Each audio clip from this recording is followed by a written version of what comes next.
Once again, this is the Way to a Wonderful Life, and our Way to a Wonderful Life message for today is titled, The Future is for Believers. The Future is for Believers. And I have some words here from the great Dr. Norman Vincent Peale. He writes, the future belongs always to the believers who are for something, never to those who are only against something. The future belongs always to the believers who are for something, never to those who are only against something. That's from the great Dr. Norman Vincent Peale. So now is the time for us to reflect on our lives and to make some new choices for the new year. Let's not focus so much on what we don't want or what we want to give up in 2014, perhaps an addiction or to lose those few extra pounds. Let's instead focus on what we want to accomplish, greater health, greater self-esteem, greater success in our work, greater happiness, and so forth. As we focus on the things of the Spirit that we want to experience more of, all the rest will go away in the right time. When that which is perfect comes, that which is imperfect comes to an end, as we read in the ancient scriptures. When that which is perfect comes, that which is imperfect comes to an end. Our use of the law of attraction or the law of cause and effect and sowing and reaping can bring us the experiences that we desire, beginning with our making a definite choice as to what we want to experience. As God is the Spirit, and the Spirit moves through our mind as mind, our definite choosing is accomplished in mind. There is no power outside of our mind. Faith is the power in our mind. Faith is the substance of things hoped for. Faith is the substance. That means faith is that brings forth that idea that we shape and form through our good desires, that God has planted those good desires in our heart to direct us and guide us to that something greater, that something more, that increased good, because it's always the Father's good pleasure, as Jesus said, to give us the kingdom. And as Jesus tells us, the Father is the Spirit, and we must worship Him, give our attention to Him, take heed of His direction and guidance, which comes to us as good desires, and we must do it in spirit and in truth, and realize that's the truth for us. It is important that we make the choices that are right for us individually.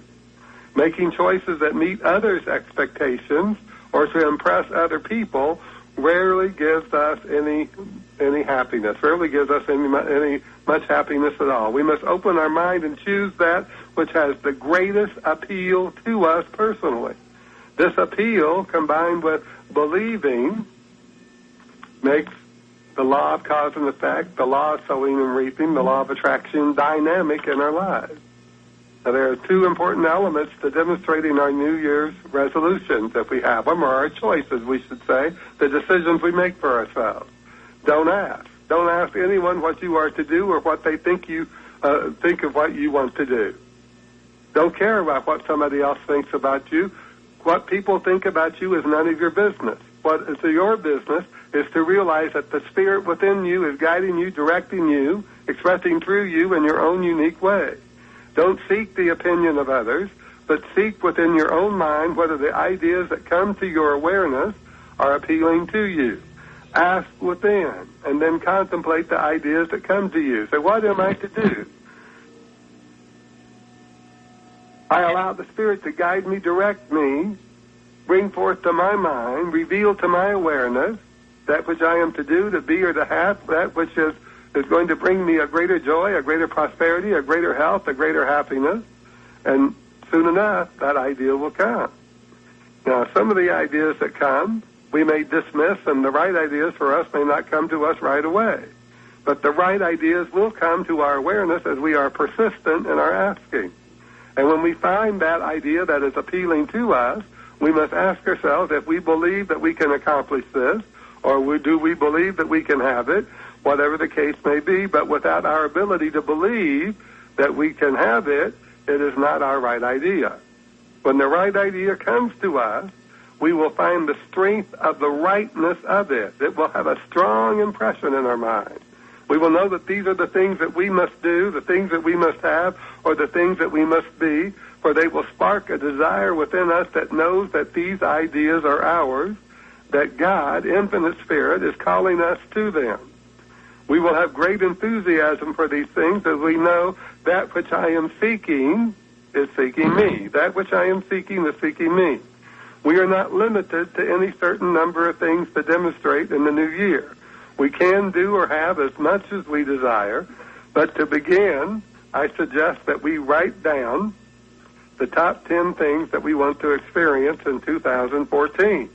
Let's call these our 10 commandments of consciousness, our 10 commandments of consciousness. In other words, let's command our consciousness to demonstrate these things using the power of our mind, which is the faith in our mind, along with our knowledge of the law of attraction, sowing and reaping, or cause and effect. As we foster and nurture these ideas in our mind and get a vision of being in the demonstration, that means get a vision of having them, being them, doing them, just as Jesus said, believe that you have it.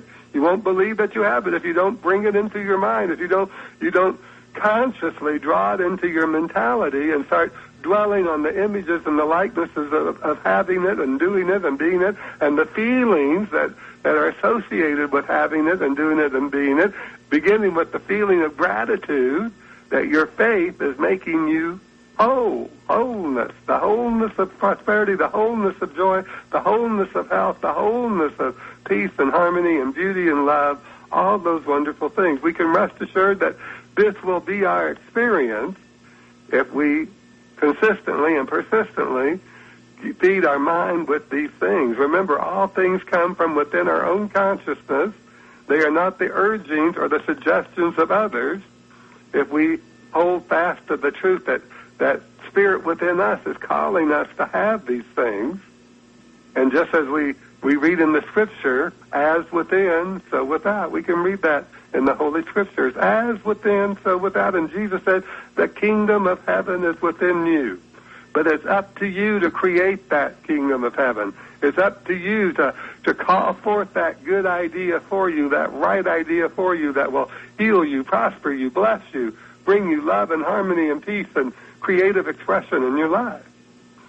Now, the other two things that the other number two thing that we want to hold fast to in this new year is don't tell. Don't tell.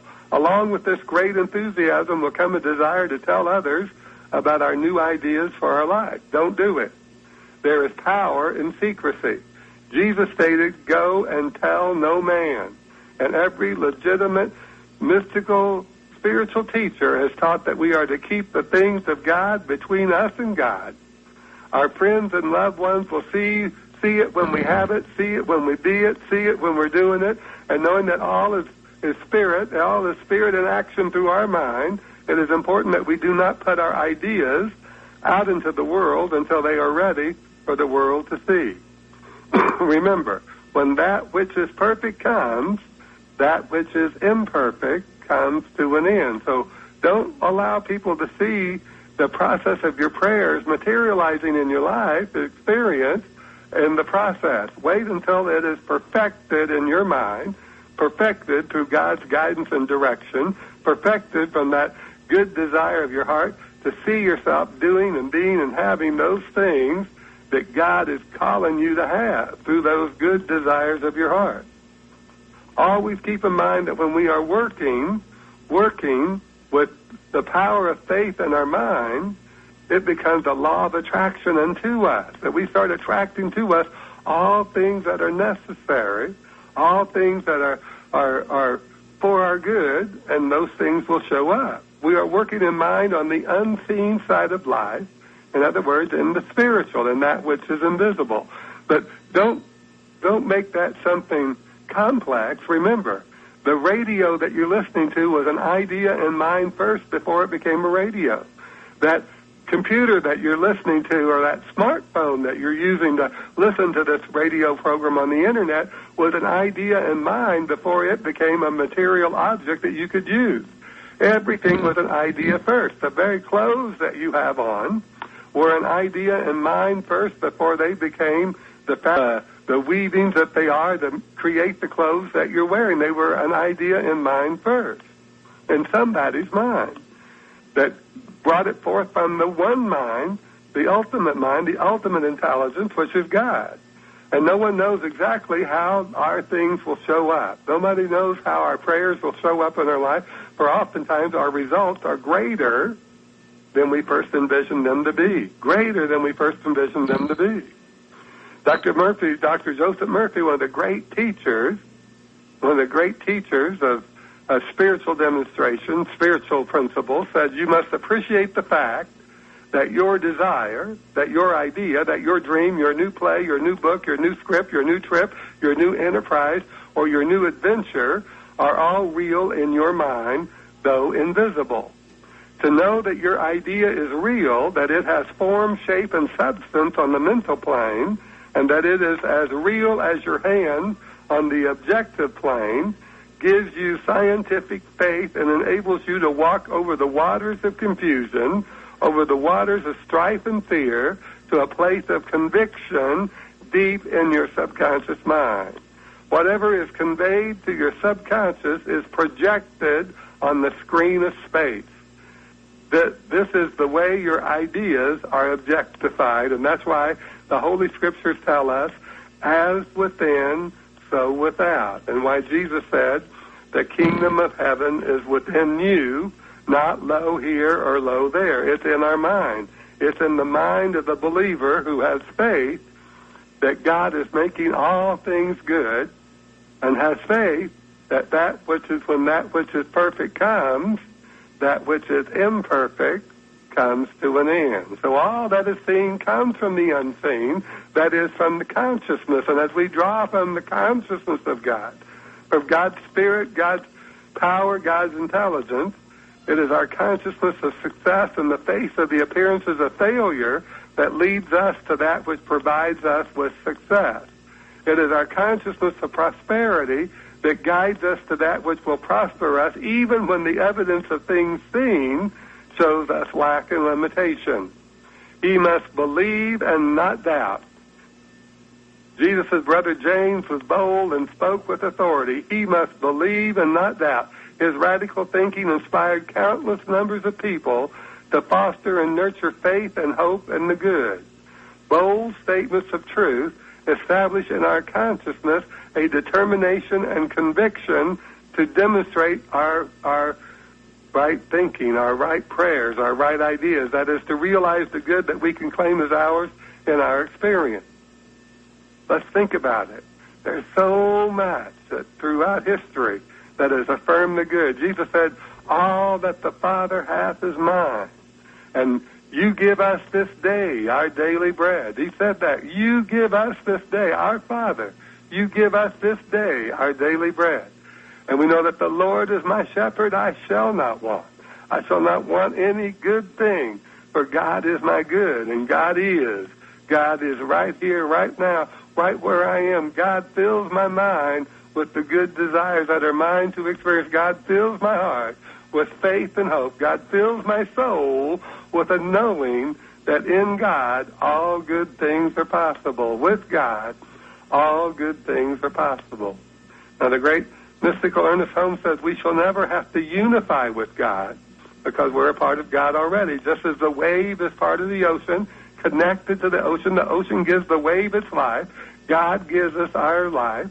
That intelligence of God, the power, the Spirit of God beats our heart, moves the blood through our bloodstreams, renews the tissues and organs and muscles in our body, refreshes our mind with new ideas and with the blessings of the day, if we let it. So we shall never have to unify with God, but we shall have to recognize that we are not separated from God. Can you imagine the wave being separated from the ocean? Well, it would be lifeless. It would soon dissipate into the air. That's the same thing that would happen to us if we were truly separated from God. There is no life outside of God. There's only one life, one intelligence, one power, one spirit, and it moves through all life, every living thing. Just as we say in our opening affirmation, that living spirit within me is my life, my health, my strength, and my vitality. And we can draw on this inexhaustible power and spirit and intelligence to do those things that are ours to do.